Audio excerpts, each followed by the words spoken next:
England থেকে যখন আমাদের ফ্লাইট এসে নামলো দিল্লিতে, তখন প্রায় দিল্লিতে তখন রাত 3টে। সেখানে আমাদের আবার লাগেজ কালেকশান ছিল, সেখান থেকে আবার ছিল আমাদের কলকাতায় ফেরার ফ্লাইট। তো সেই দিল্লি এয়ারপোর্টে, যেখানে আমাদের ইমিগ্রেশনের লাইন যথারীতি লম্বা একেবারে, তো সেই লাইনে দাঁড়িয়ে অপেক্ষা করছিলাম কখন আমাদের টার্ন আসবে। দেশের মাটিতে যদিও পা দিয়েছি, কিন্তু তখনও কলকাতায় ফিরিনি। তাই আমার ছেলে বলছে এখনও কিন্তু আমাদের ইন্ডিয়া আসা হয়নি। ওই আমরা তো বাড়ির কাউকে দেখতে পাচ্ছি না, তাহলে ইন্ডিয়া এলাম কি করে? তারপরে এসে ইমিগ্রেশন লাইন থেকে লাগেজ কালেকশানে দাঁড়িয়ে সে তো কী হ্যাপা হয়েছিল আপনাদের সঙ্গে আগের দিন শেয়ার করেছি। এই যে এখানেই প্রায় 2 ঘন্টা দাঁড়িয়ে রয়েছে, আমাদের লাগেজ খুঁজে পাচ্ছিলাম না। লাগেজ কোথায় করে করে প্রায় 1-1.5 ঘন্টা কাটানোর পর ইনফরমেশান পেলাম যে আমাদের একটা লাগেজ মিসিং। এবার সেই লাগেজটা মিসিং হওয়ার পরে সে যে কতটা টেনশানও হচ্ছিল। হ্যাঁ, দেশে ফেরার আনন্দ তো ছিলই, কিন্তু টেনশানটাও ভীষণ পরিমাণে হচ্ছিল যে ওই লাগেজের মধ্যে অনেক কিছুই ছিল। আমি বলেছিলাম ওখান থেকে আপেল বা যা কিছু আনছিলাম সেগুলো ছিল। তারপরে লাগেজ খুঁজে পাচ্ছিলাম না বলে সেটা আদেও কবে আসবে সেই সব টেনশানগুলো তো ছিলই মাথার মধ্যে। তারই মধ্যে ভাবলাম যে টেনশান করে তো কোনো লাভ নেই, লাগেজ যখন আসার আসবে। ঘন্টা 2 একটু মন খারাপ করে বসে থাকার পর ভাবলাম না যাই, দেশে ফেরার আনন্দটাকে আর মাটি করব না, লাগেজ যখন ফিরবে। তবে আমার একটাই খারাপ লাগছিল, যেটা যে আমি আপনাদেরকে কথা দিয়েছিলাম যে যাদের সঙ্গেই আমার দেখা হবে আমি ওখান থেকে যে আপেল নিয়ে এসেছি সবাইকে দেব। তবে সেটা নিয়ে ভীষণভাবে টেনশানে পড়ে গেছিলাম যে আমার কথাটাই আমি রাখতে পারবো না।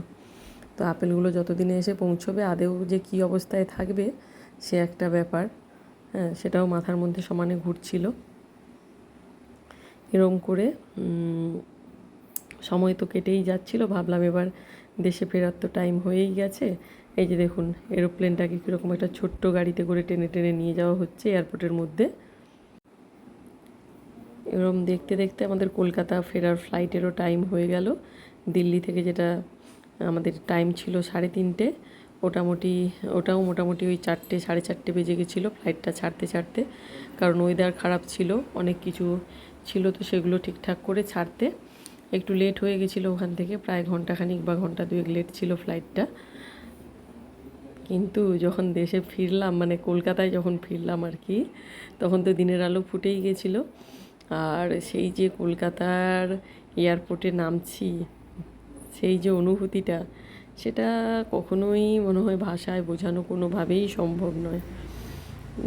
সেই মেঘের ভেতর দিয়ে আস্তে আস্তে করে মাটিতে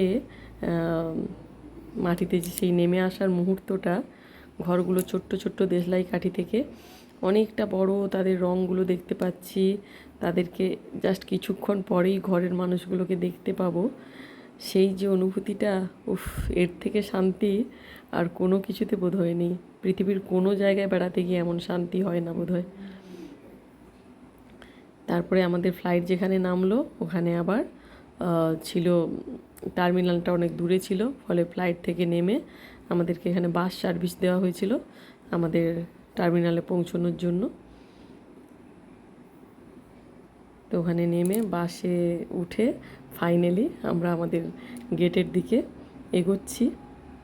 এরপরেই জাস্ট লাগেজগুলো নিয়ে বাড়ির লোকজনের সঙ্গে দেখা হবে, আর আপনাদের সঙ্গেও দেখা হবে।